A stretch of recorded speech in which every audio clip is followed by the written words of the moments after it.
Happy birthday, Ludwig van.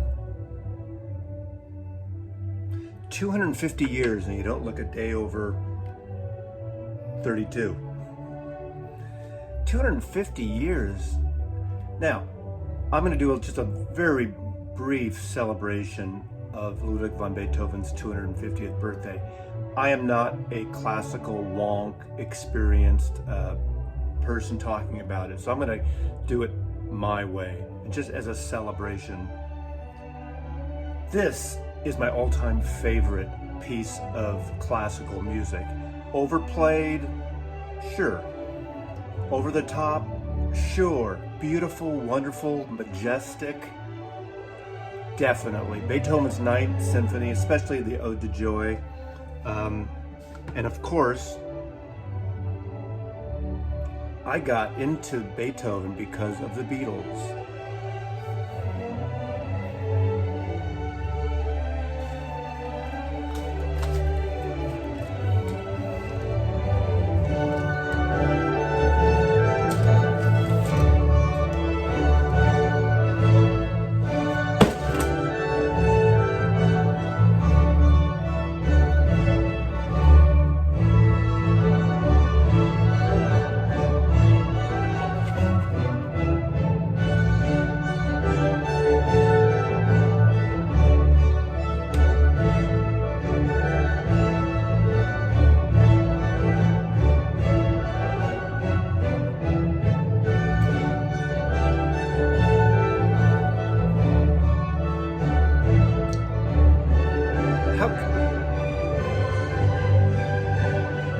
How can you not love this piece of music, this stunning masterwork from Ludwig van Beethoven? Now, go watch all the other channels and all the other YouTube videos about Beethoven, of scholarly interpretations of the nuances of the history of Ludwig van, how he went deaf when he wrote this fabulous symphony. But from my take, from my personal experience here, I knew his name, and I knew his name because of a song I first heard by the Beatles on this record. It opened this record, Beatles' second album, the second album in America. To this day, it's considered one of the great rock and roll records the Beatles ever made. The American configuration of this rocks. And the opening song, of course, is Chuck Berry's Roll Over Beethoven. Now, Roll Over Beethoven and Tell Tchaikovsky the News. Chuck Berry, whoa. I'll get into Chuck Berry here in a minute, and we'll show up one of his records too. But this record rocks, and it opens up. It almost like has a sped up guitar intro to that.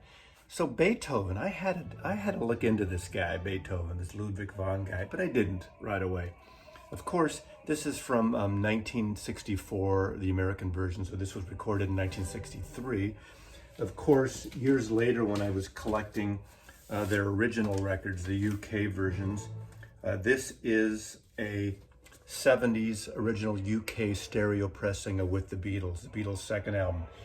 And Roll Over Beethoven opens side 2 of this version of the Beatles. Roll Over Beethoven, what a great rock standard that so many bands, my band covered it when I was a kid. I mean, how can you not cover that song? Just to give you a little more, few versions since we're going along. Repackage, remaster. This is, I believe, 1976 Rock and Roll Music Comp came out. Just rockers, terrible cover, terrible art direction. I won't get into that right now, but of course it has 2 Chuck Berry songs in here, Roll Over Beethoven and Rock and Roll Music.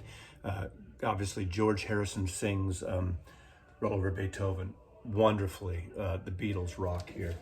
And then just 2 other spots, I mean, I can't not show in every place that I can think of making this video of the Beatles. These are 2 volumes of the Beatles at the BBC, Beatles at the Beat, Volume 1 and Volume 2.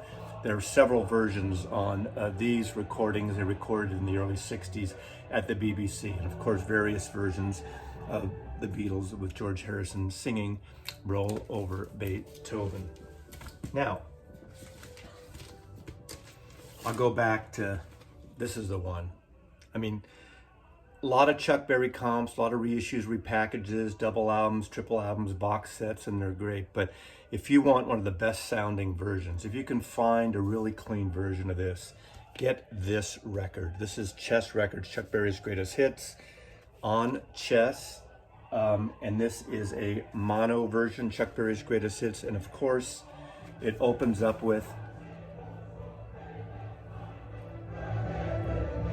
Roll Over Beethoven.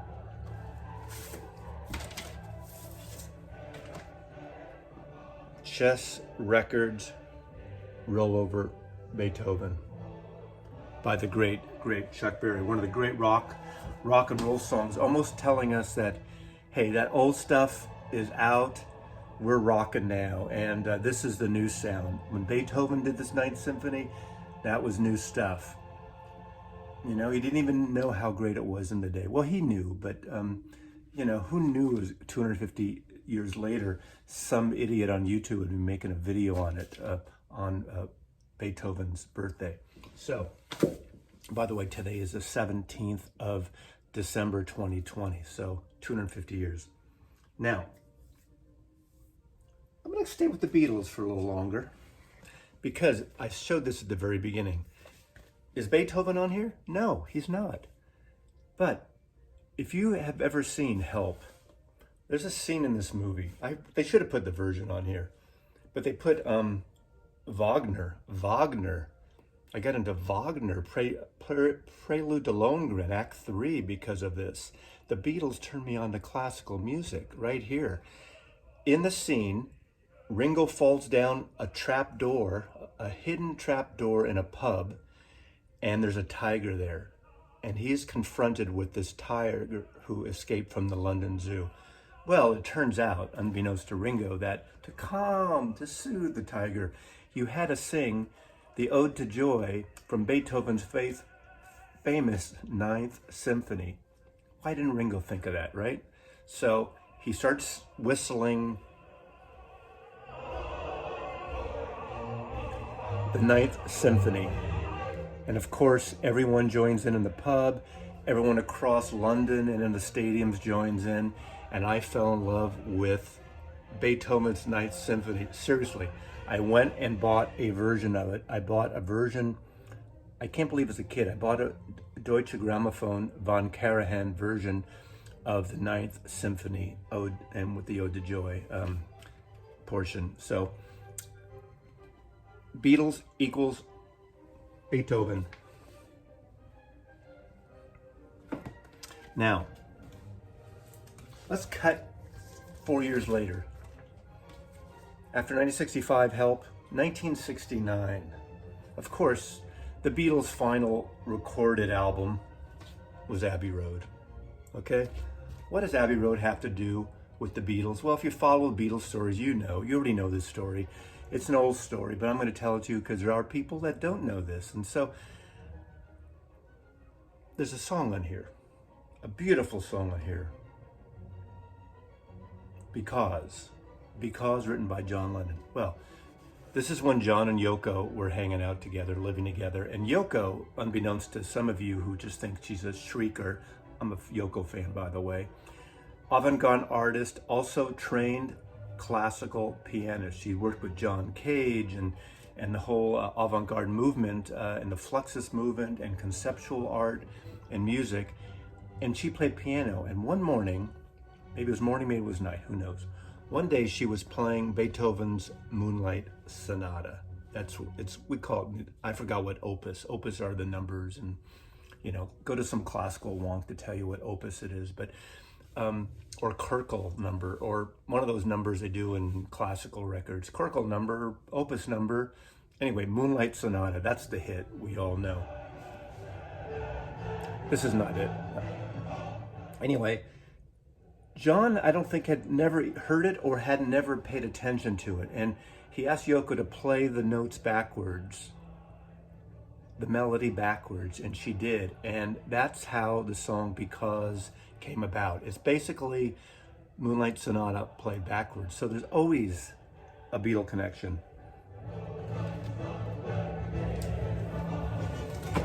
cut to 1972.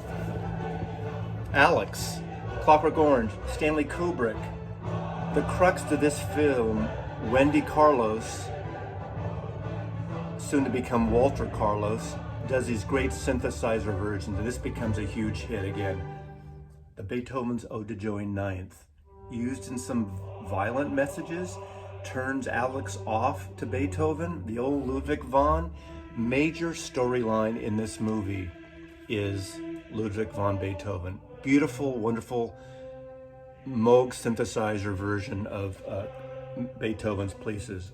We got the Ninth Symphony, the second movement abridged.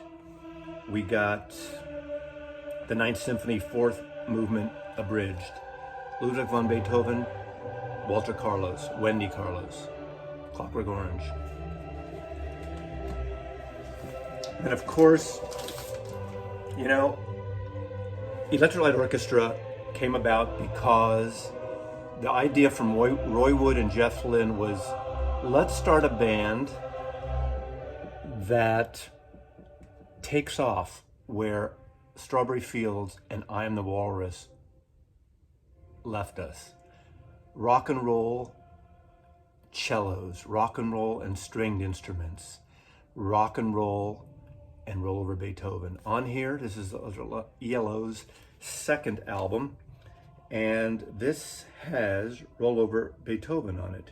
And of course, this was after Roy Wood left. He was on the first record, but still, this version, they do a great long version of Chuck Berry's Roll Over Beethoven, infusing, of course, Beethoven's Fifth Symphony.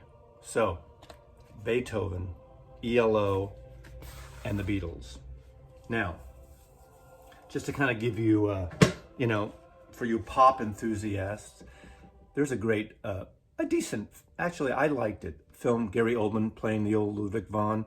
These soundtracks are a nice sort of intro overview of the Immortal Beloved film he did. He played really, it's actually really well done. So if you want to get an overview and pop culture version, Gary Oldman, of course, from Sid Vicious to Ludwig van. I mean, he's impersonated so many people, right? What a great actor, Ludwig van Beethoven. And my first, I told you Von Karajan was the first vinyl version I got of Beethoven's Ninth. I did trade it in at one point when I worked in the record business in the 70s and got the 1963 Von Karajan box set. Unfortunately, during my mid-90s record purge, I got rid of it. I got this later. Now, this, I wish I had the other version, and maybe at some point. This was a later digital version of the Beethoven symphonies that Von Karajan re-recorded in the late 80s, I believe. I'm not sure what year. Anyway, these are the complete 9 symphonies. He's done it several times. The box set that I recommend, that I like at least, and again, a classical person who's watching this might say otherwise, and that's fine. I like other suggestions of Beethoven 9 symphonies. But the 1963 Von Karajan recording, which was an all analog recording, find a used copy of that. I don't even know if that's available anymore. But this is a great set. And I also have a later all digital version of the Berliner Staatskapelle. Michael, help me out here with the name. And this is Daniel Barenboim, the complete 9 symphonies. Has a lovely book here.